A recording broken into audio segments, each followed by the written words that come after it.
Ich hab die ganze Welt gesehen, von Singapur bis Aberdeen.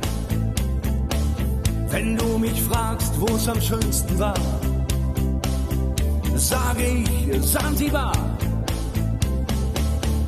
War ne harte Überfahrt, 10 Wochen nur das Deck geschrubbt, hab die Welt verflucht, in den Wind gespuckt und salziges Wasser geschluckt.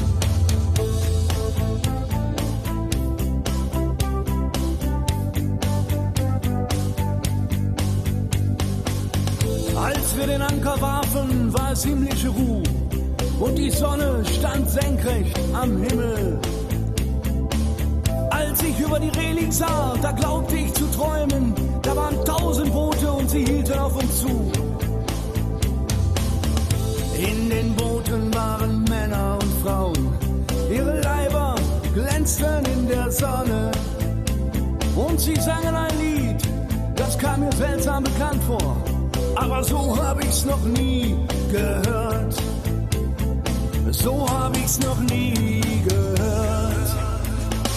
Aloha, ea, ea, aloha, ea, ea, aloha, ea, ea. Aloha, ea, ea, aloha, ea, ea, aloha, ea, ea.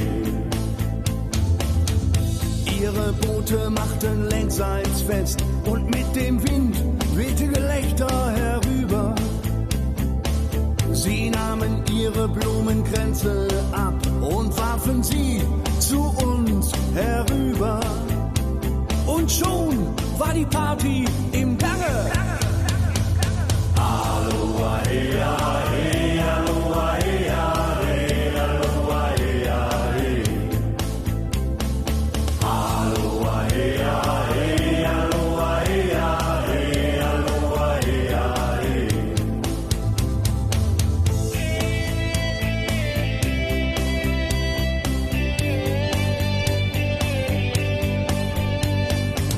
Ich hab das Paradies gesehen, es war um 1910.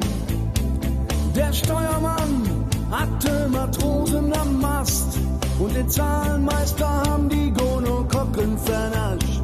Aber sonst waren wir bei bester Gesundheit. Aloha, ea,